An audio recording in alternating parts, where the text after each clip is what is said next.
Now, were you happy with this season, how everything turned out? I mean, with the economy being bad, the track still seemed to do fairly decent as far as attendance weekly. It was hard to tell. We had 21 race dates. We had 6 clear Saturdays. 15 either rained on or rained out. And it's impossible. I can tell you this. The lows were higher. That means on the crummy, slimiest nights, you have a low fan count. Those fan counts this year were higher than they were ever before in the last 5 or 10 years. So that tells me that if the weather was good, and when the weather was good, we did pretty well. I was pretty happy with it. We had the biggest monster truck jam in the history of the track, the biggest night of fire in the history of the track, and some of the bigger spectator events were just outrageously huge.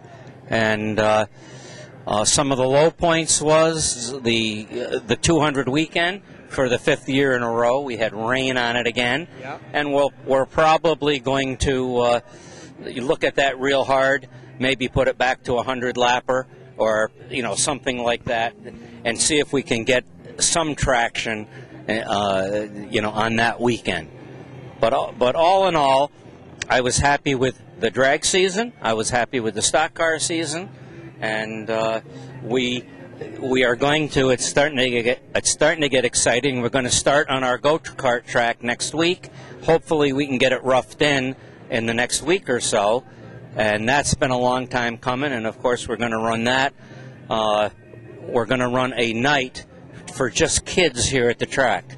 Junior dragsters, kids in go-karts, kids in these little, what do you call those little modified cars? Legend? Yeah. What are they called? Slingshots. Slingshot cars. So we're going to be doing a lot of different things, and everything looks good. The attitude of the drivers. At the end of a year, a promoter always gets, I'm never coming back. And though at the end of this year, we didn't hear it as much. So I think things are good, and our job, my job here at Lebanon Valley, as long as I do it, is to keep a racing facility alive and well. It's not about the money anymore. It's about doing things as right as we can do it, and you're never going to do it right handling 5,000 and 10,000 people a weekend. You're just never going to really do it so that everybody is pleased. But most of the time, I take care of everybody I can take care of, and we have a lot of fun. Are you excited about Donnie Corellis coming back? I was very, very upset when Donnie Corellis left. Upset to the point where I lost nights of sleep over it. It was probably something that shouldn't have happened. It did happen. A starter made a call.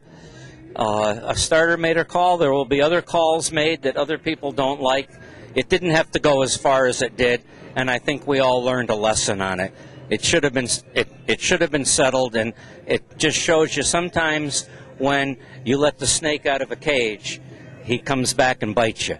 And this was one of those cases. Donnie Corellis, him and I have never had a bad word in our life. His father and I still consider Tommy as one of my 5 best friends in the world.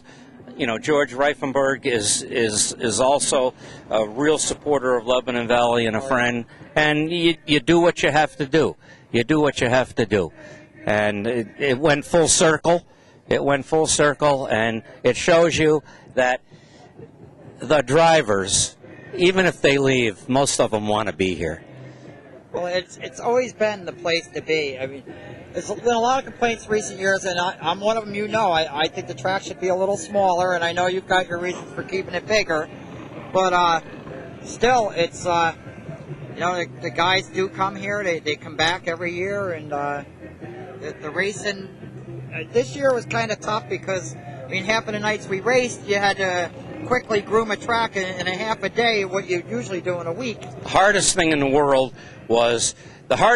world is getting rain and running between 4 and 6 o'clock at night. Yeah. I mean, if there's 2 hours in the week, you don't want it to rain. Right. Those are the 2 hours. If it rains at 8, you got double features the next week. Right.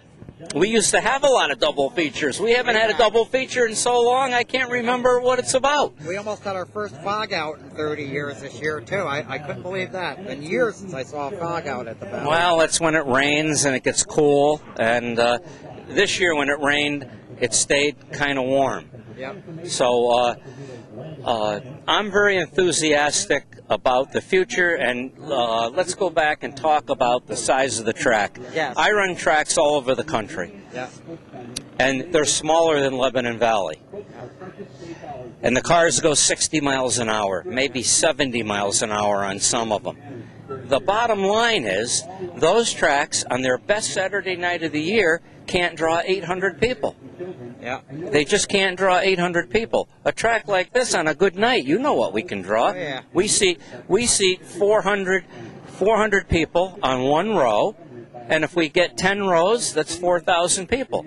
A lot of nights we didn't have 10 rows. A lot of nights we only had 5 rows. I have to defend that all the time because people say, "Well, Lebanon Valley's in a rich area," and I'm like, "It's what? What? We're not. We're not in a rich area. Where? I mean, we got Loudonville about 30 miles away, and we got a couple places in the Berkshire 30 miles the other direction. But no, we got a lot of poor people in. Anyway. But when it's a good race at Lebanon Valley, it's a great race because it sends chills up your spine because they're going into the corners at over 100 miles an hour and they're doing 150 down the straightaways. The sprint cars are doing 160 down the straightaways. It's an exciting, place to race. And my job is to keep this exciting place alive and well as long as I can. And now, how long is that going to be? I mean, there was talk 5 years ago about Scotty taking over, and now I see Scotty had a kid in the back. Is that a grandson you got there? I got a grandson, so, boy, I'm over 60 now, and yeah, I'm over 60 years old. No, I'm over 60. And with that being said, my job in life, auto racing, has made me very wealthy. And by meaning no 1 year made you wealthy, it's year after year after year making a little bit of money, putting it aside, making that money make money, and I'm good at that. That's the best thing I'm good at. I'm thinking of giving you my money so I can get rich. Right now is a perfect opportunity for it. But all in all, we're racing here, as you know, 3, 4, 5 times a week with the stock car races and drag races. Yeah. We can't do much more than what we're doing. And now we're taking on a go-kart track for the kids because we think that the kids are the future of racing. They absolutely are.